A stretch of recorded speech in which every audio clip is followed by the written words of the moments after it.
정부가 오늘 발표한 복합 리조트 공모 사업에 전국 6곳 중 인천 한 곳만 선정됐고 경남은 탈락했습니다. 복합 리조트에 탈락한 진해 글로벌 테마파크는 카지노 유치가 사실상 어려워져 사업 추진에 빨간불이 켜졌습니다. 주민 소원 서명부 조작 연루 혐의로 박지근 경남FC 대표가 구속됐습니다. 조작에 사용된 주소록의 출처 규명이 관건입니다. 여야의 획정안에 선거구가 쪼개질 위기인 의령 함안 합천 지역민들은 총선 거부를 거론하며 반발하고 있습니다. 안녕하십니까? 이어서 경남 소식입니다. 정부의 복합 리조트 사업 공모에서 경상남도가 추진하는 진해 글로벌 테마파크가 탈락했습니다. 경남의 사업자 BI월드와 부영그룹 측이 투자 역량과 계획에서 미흡했던 것으로 전해졌습니다. 보도에 손은혁 기자입니다.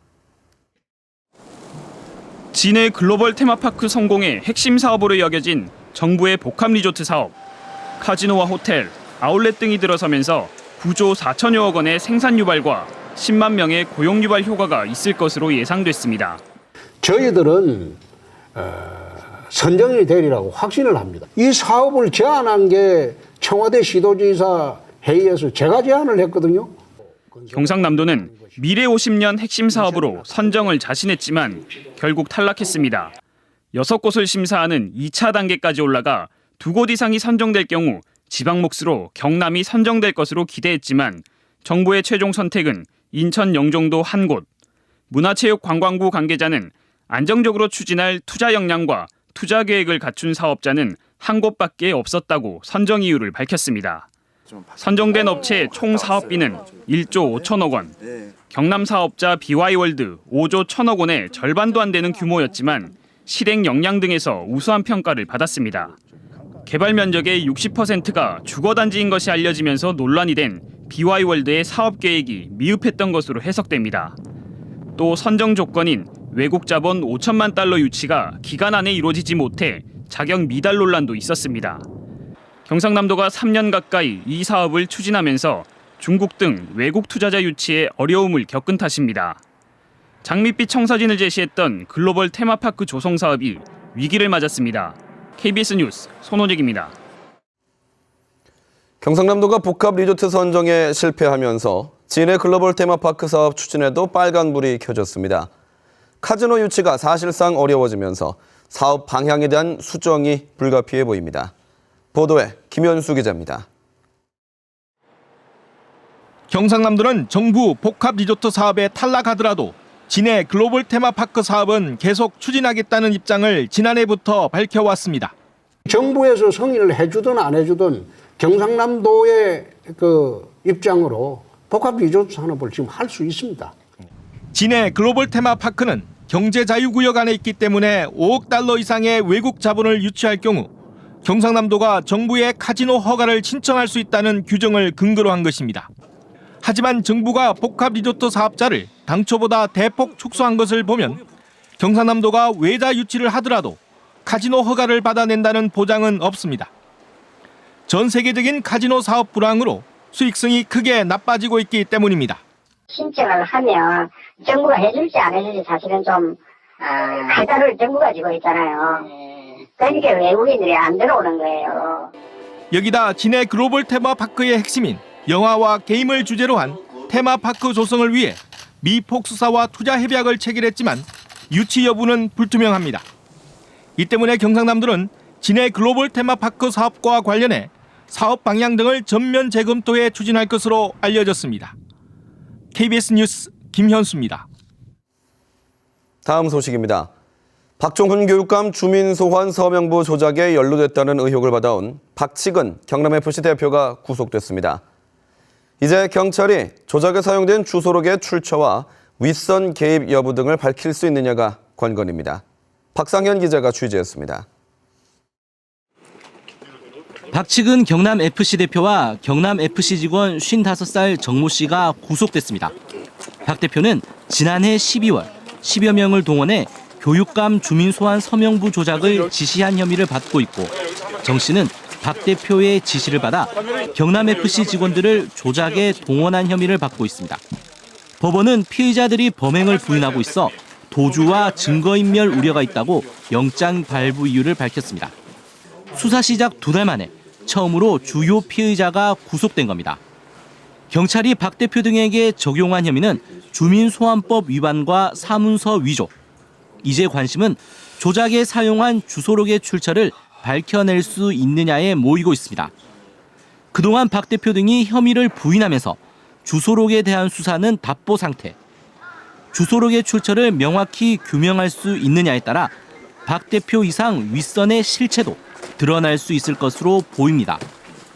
경찰은 구속된 박 대표 등에 대한 보강 수사를 거쳐 다음 주 수사 결과를 발표할 계획입니다.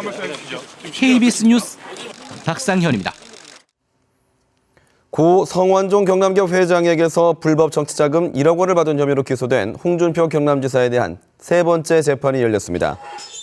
오늘 재판에서 증인으로 출석한 김모 전 청와대 비서관은 홍 지사에게 1억 원을 전달했다는 윤승모 전 경남기업 부사장과 통화한 것은 인정했지만 회유를 하려 한 것은 아니라고 진술했습니다. 홍 지사는 검찰이 찾은 경남기업의 비자금 장부에서 돈을 받은 사람과 금액이 있는데 본인은 포함되어 있지 않다고 주장했습니다. 홍준표 지사에 대한 4차 공판은 다음 달 18일에 열립니다. 여야가 지난 23일 선거구 획정 기준을 합의하면서 의령 함안 합천 선거구가 쪼개져 다른 곳에 통합될 것이 유력합니다. 이에 해당 지역 주민들이 크게 반발하고 있습니다. 김준원 기자의 보도입니다. 15만 국민에게 공식 사과하라! 사과하라! 의령군과 함안군 주민 1,300여 명이 목소리를 높입니다. 강한 항의의 뜻으로 의령군 의회의장은 삭발까지 감행했습니다. 여야가 선거구 획정안 기준에 합의하면서 현재 의령 함안 합천 선거구가 갈라질 것이 유력하기 때문입니다.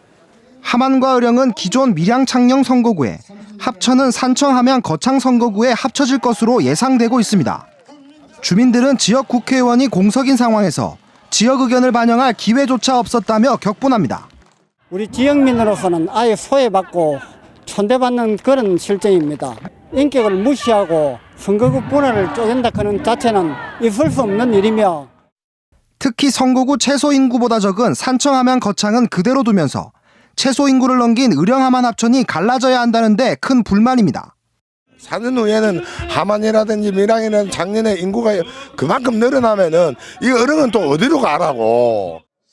또 지역 정서가 다른 지역끼리 통합됐다며 의령 함안 합천 분리가 확정되면 총선을 거부하겠다고 결의했습니다. 밀양과는 전혀 교류도 없고 여기 지역 버스 노선 하나도 없는 곳입니다. 주민등록증을 반납을 하고 총선을 거부할 것입니다. 지역 여론을 외면한 선거구 획정에 앞으로 민의가 제대로 반영될지 우려가 제기되고 있습니다. KBS 뉴스 김준원입니다. 동물 보호에 대한 의식이 높아지고 있다지만 동물 학대는 끊이질 않고 있는데요. 대소변을 가리지 못한다며 생후 6개월 된 강아지를 5층에서 던진 뒤 불까지 지른 남성이 경찰에 붙잡혔습니다. 보도에 이대환 기자입니다. 한 남성이 몸을 비틀거리며 인도에 쓰러진 개에게 다가갑니다. 몸에 액체를 붓더니 이내 불을 붙이고 달아납니다. 피 흘리고 있었고요. 목에 저는 목줄이 감겼다고 생각했었죠. 저 떨어지고 이제 불에 태운 거죠. 너무 놀래가지고. 다음 날 사체로 발견된 바셋 하운드 종의 강아지. 생후 6개월에 불과한 이 반려견을 죽인 이는 주인 45살 유모 씨로 드러났습니다. 6개월 전에 구입한 야간견을 처와 키우기로 했는데 처가 털 관계 때문에 털 관리 때문에 자주 말다툼이 있습니다. 술을 마시고 귀가한 개 주인은 개가 털이 날린다는 등의 이유로 순간 화를 참지 못하고 창문 밖으로 개를 집어 던졌습니다. 유 씨는 인근 편의점에서 라이터용 기름을 사와 강아지를 훼손한 뒤 사체를 인근 화단에 버리기까지 했습니다. 길 고양이에게 화살을 쏘거나 차량에 개를 매달고 달리는 사건이 일어나는 등 동물 학대 사건이 끊이질 않고 있습니다. 동물보호법에 1년 이하의 징역 1,000만 원 이하의 벌금으로 지금 상향 조정돼 있지만 몇십만 원 선에 그치는 동물보호법이 아직도 홍보되지 않고 국민들이 경각심을 갖지 않는 경찰은 유 씨를 동물보호법 위반 혐의로 입건했습니다. KBS 뉴스 이대환입니다.